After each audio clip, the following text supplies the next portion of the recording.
Hello everyone, this is MJ and you are at my channel called Reading This Life. My channel is where we talk fiction, friends, and fun. Today, it's spooky season like no other. Get ready for Occult Detective October with me.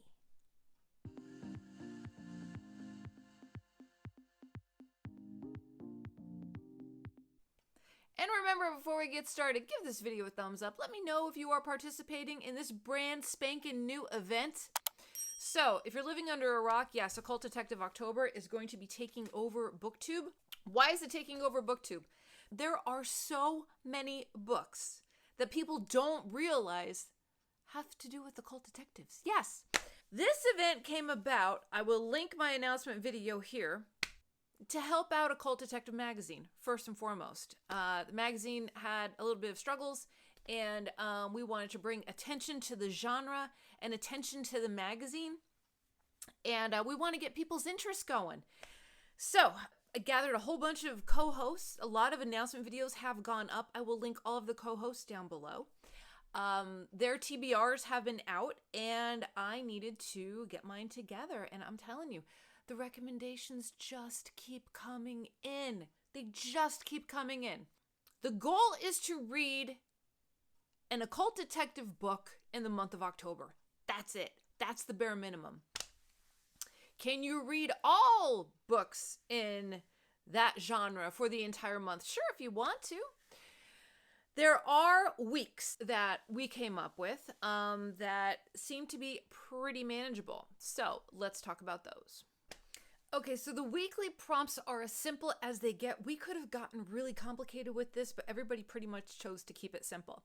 So week number 1 is classics, and that is pre-1960. Number 2 is modern. Week number 2 is modern, post-1960. Prompt number 3 is diverse author or character. Week number 4 is anything goes.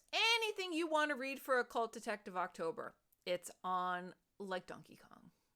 This video, I'm going to tell you and show you the books that I personally am going to be reading. Now, as you know, I am a mood reader, and this is all subject to change, but these are the books that I've had on my pile of possibilities for a while now. So we're going to go through the physical, and then we're going to go through the ebooks, okay? And you know me, I will drop a book like a hot pan if I don't jive with it. So I definitely pulled more than what I think I'm going to read, but there's some good choices in here. Okay, so I really don't want to flip-flop between E and physical regarding the weeks and where they're going to fit in. So what I'm going to do is I'm going to go through all of my books, physical and E, and then over here, I'm going to tell you what week it's going to fit into, okay? The first book that's on top of the pile is The Devil Rides Out by Dennis Wheatley. Originally published in Great Britain in January 1935. Total of 10 printings through 1956. This one was published in 1967, okay? So this would work for a classic. I will read you the back. The author of The Devil Rides Out has steeped himself in the ancient basis of the occult through extensive research and, quote, by actual contact with those today who perform the secret art. Wheatley has become one of the few writers qualified to describe the rites of the occult, the black mass, how Satanists snare recruits, and how they blackmail the unwary. The acts of appalling blasphemy and the bizarre sexual rituals performed in their secret temples. The Devil Rides Out is a tale of nerve-shattering evil, of a beautiful woman possessed by Satanists, a young man brought to the edge of insanity, a child offered in sacrifice at a devil's mass, a startling novel of the occult at work in England today by the internationally acclaimed master of terror, Dennis Wheatley. 3 men embark on a soul-chilling journey into the secret temples of devil worshippers. So, that's this book. It is a classic. This is a classic edition. Does it sound scary? Yeah, it sounds scary. Does it sound like you need to go to church? Yeah, it sounds like you need to go to church. But you know what? It's a book, and it's entertainment. And whatever value you put in that, that's on you. I don't have any bad juju with reading this kind of stuff, okay? So, there's no judgment on my channel. Come on. All right, but this actually is a classic, and there's 4 others that I have.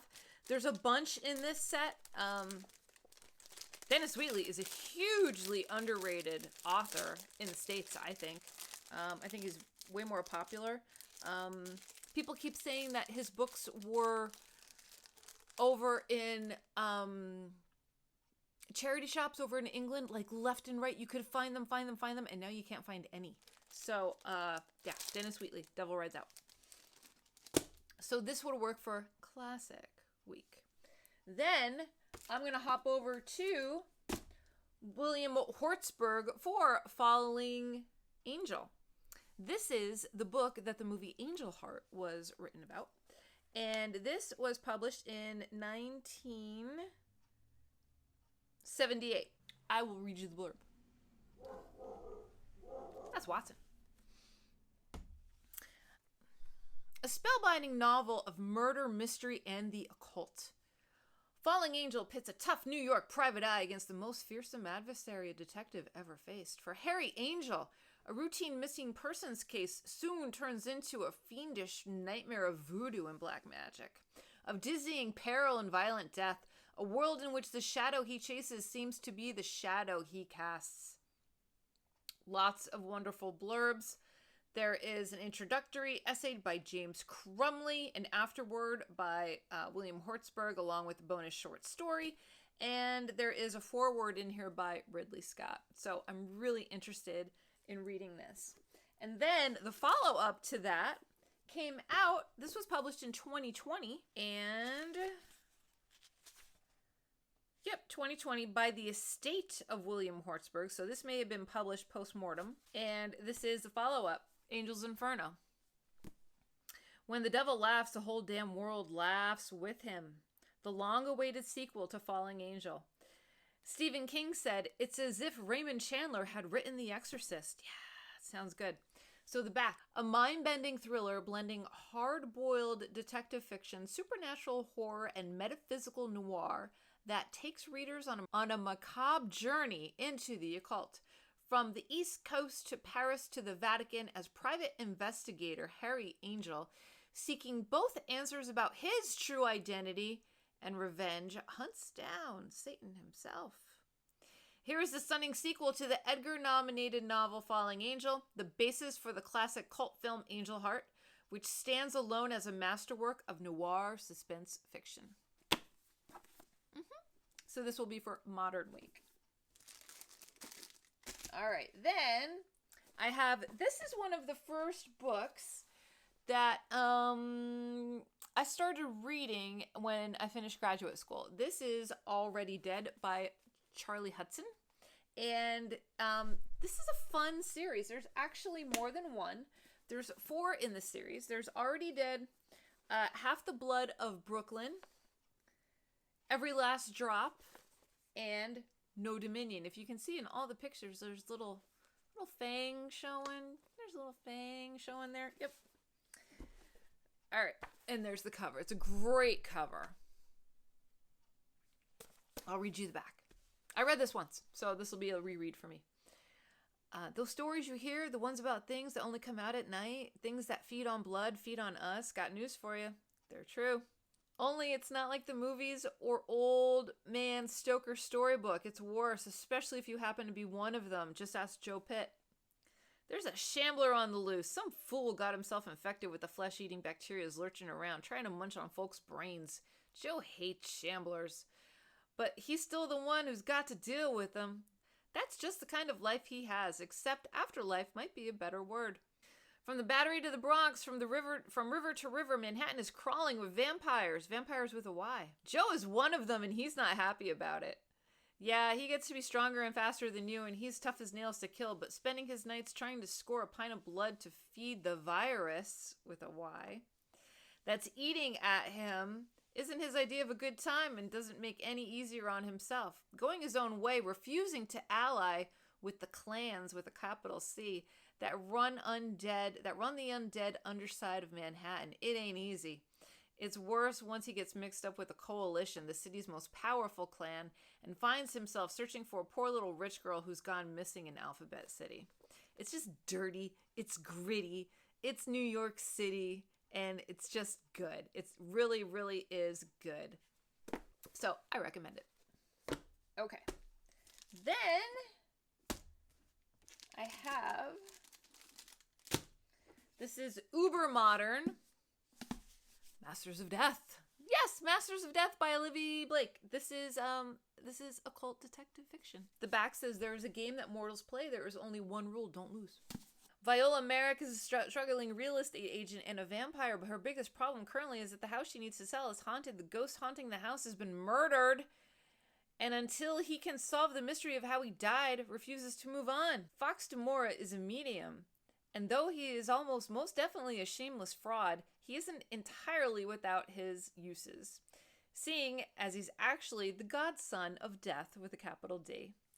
When Viola seeks out Fox to help her with the ghost-infested mansion, he becomes inextricably involved in a quest that neither he nor Vi expects or wants. But with the help of an unruly poltergeist, a demonic personal trainer, a sharp-voiced angel, a love-stricken reaper, and a few mindfulness-practicing creatures, Vi and Fox soon discover the difference between a mysterious lost love and an annoying dead body isn't nearly as distinct as they thought.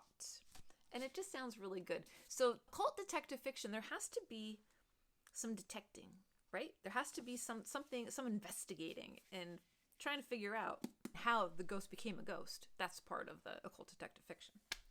All right, so now we're going to move into digital. Digital is where all of the yummy different books are hiding. So, if you are lost and don't know where to start with occult detective fiction, go to the Kindle store, okay? Just go to, even if you don't have a Kindle, go to the Kindle store. Type in occult detectives. Just type it in. You are going to get 400 pages of options. 400 pages of options. That's no joke. The amount of available fiction out there that fits into this genre is just astounding. And we all, myself and all of the co-hosts, realize that within minutes of Dave Brzezinski telling us so many different recommendations. There's for at least 400 pages you could probably go on. So there are a ton on here. The one that I would like to recommend is, that I'm going to check out, is All Hallows Eve. It's Occult Detective #1, and this is on Kindle Unlimited.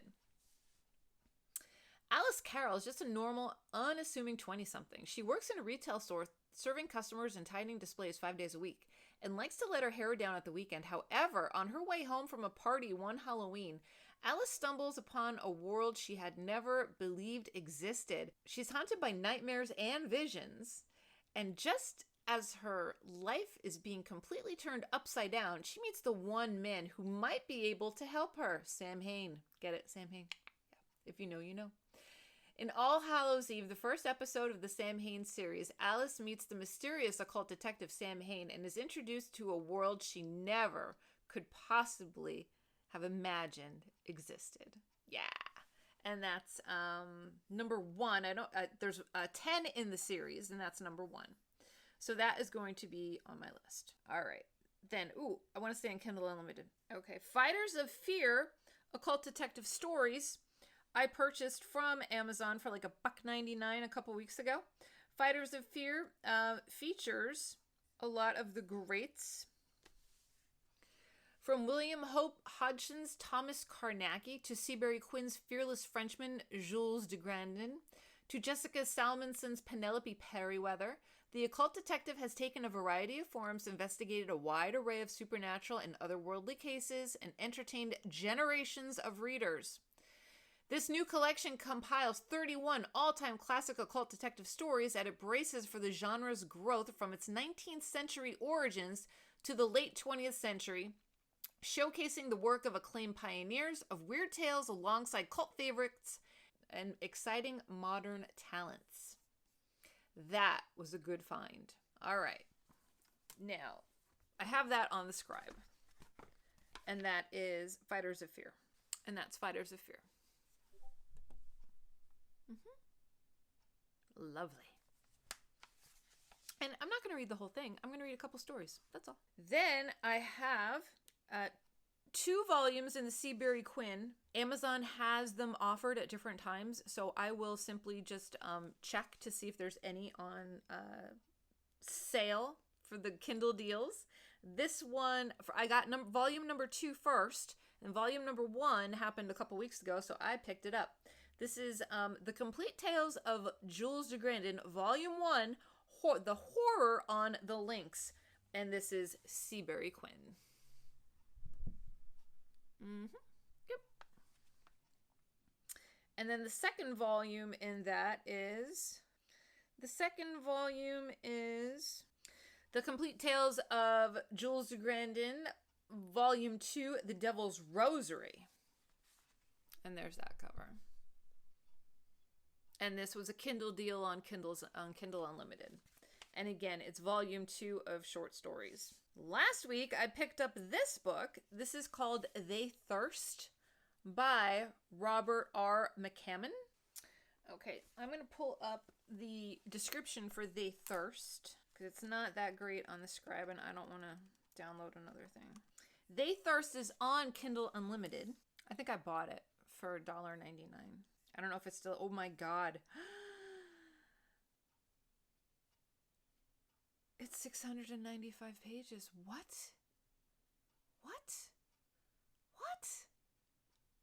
Oh my god. That's like almost like Lonesome Dove. What the Alright, so I don't know. I saw that and I'm like, off the list. We'll see. Okay. So, a vampire turns Los Angeles into a city of the dead in this novel by the New York Times best-selling and Bram Stoker award-winning author of Swan Song. The Kronstein Castle, a Gothic monstrosity, looms over Los Angeles, built during the Hollywood Golden Age for a long-dead screen idol with a taste for the macabre. It stands as a decaying reminder of the past. Since the owner's murder, no living thing has ever taken up residence, but it isn't abandoned. Prince Conrad Vulcan, Hungarian master of the vampires, as old as the centuries, calls it home. His plan is to replace all humankind with his kind, and he's starting with the psychotic dregs of society in the City of Angels. The number of victims is growing night after night, and so is Vulcan's Legion of the Dead. As the glittering city bleeds into a necropolis, a band of vampire hunters take action. An avenging young boy who saw his parents devoured, a television star whose lover has an affinity for the supernatural, a dying priest chosen by God to defend the world, a female reporter investigating a rash of cemetery desecrations, an LAPD and homicide detective Andy Paladizin, an immigrant who survived a vampire attack in his native Hungary when he was a child and has been hunting evil across the globe for decades. That sounds good. 695 pages. That's intense. Okay. Well, that was a good deal for $1.95 or $1.99, whatever it was. All right, so that's some of what I have on my Kindle. Another series that I want to get into is Felix Caster. The Felix Caster books. Felix Caster, definitely... Number 1, The Devil You Know. This is written by Mike Carey. Right now on Kindle, it's $7.99. This sounds really good. Felix Caster is a freelance exorcist in London is a stomping ground. It may seem like a good Ghostbuster can charge what he likes and enjoy a hell of a lifestyle, but there's a risk. Sooner or later, he's going to take on a spirit that's too strong for him. When Caster accepts a seemingly simple ghost hunting case at a museum in the shadowy heart of London, what should have been a perfectly straightforward exorcism is rapidly turning into the Who Can Kill Caster First show, with demons and ghosts all keen to claim the big prize. But that's business as usual.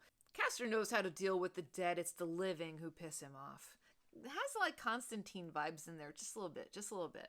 But yeah, that's The Devil You Know by Mike Carey. And he wrote The Girl with All the Gifts. And this is his first book in his hip supernatural thriller series featuring freelance exorcist Felix Caster. Yeah, and that's, oh God, these books were massive. 417 pages. Can't we do like shorty Occult Detective October-y stuff? That'd be great.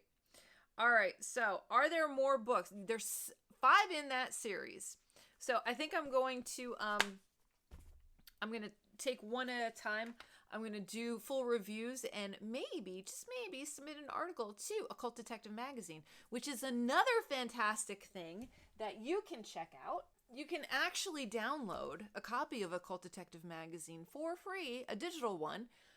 There's copies of number 9, Occult Detective number 9, on Kindle Unlimited. Or you can go out and purchase this one that has an article in here by me about the Satan Sleuth. Yes, and this is Occult, and that is like the best cover for me too, isn't it? I love it. It's is it camel pose? Camel pose in yoga? And just exhaling all the good bad energy. But these Occult Detective books are fantastic. You get a little bit of everything. You get fiction and nonfiction. Wonderful stories. Just amazing. Let's see. What else? There are other books that I probably haven't mentioned that I haven't even looked up yet at the recommendation of Dave Brzezinski. I'm hoping in October, maybe we're going to do like a roundtable conversation about occult detectives. And I'm going to have all the people that want to participate in it. And maybe we can get Dave on board, and maybe we can get some other people that are associated with the magazine and just have a good old deep dive. Wouldn't that be fun? So that may be happening too. Okay. Oh, I feel overwhelmed already. I mean, this has been a fantastic, like the response that we're getting from people are really enthusiastic about this because people forget, Constantine, the character Constantine. Do I have Constantine? Here's Constantine. I'm saving this for a novelization event in November. But Constantine, the movie, yeah, he's an occult detective. You know that, right? Yeah. And the graphic novel, yeah, he's an occult detective. The X-Files, the X-Files are occult detectives. Did you not know that? Yes, they are. Just so many different options that people can go for. Leave me a comment in the comment section down below and let me know, what are you planning on reading? It's tough to keep up, but I'm telling you what, the one thing about this event is that not everybody is going to be reading the same book, the same kind of book. I'm going to be doing a deep dive into Kindle Unlimited and finding a diverse character or author for sure. And I'm also going to see if I can find an African-American author of occult detective fiction for Blackoween. Yeah, so that way I could participate in Blackoween too. All right, so I think that's it. I'm talking way too long because I'm too excited about this. So I am going to be back in another video with possibly a list of all of these books. Dave has just really gone above and beyond with recommendations and his reviews and submitting all the information. And your girl's got a full-time job and it's tough to, spread time to everything I want to. So I'm rolling up on this event a little late, but I'm here. And yeah, I'm going to get a list together because he put so much time and effort into this. Like, it'd be crazy not to. So let us know what you're going to be reading. All right, everyone, I'm done talking. I'm done rambling. It's Occult Detective October. It's spooky season. Let's do it. Let's do it. Let's do it. All right, I hope you're all doing well. Make sure that you're taking care of yourself so you can take care of others. And I will see you in my next video, whether that be sooner or later. So until next time, everyone, goodbye for now.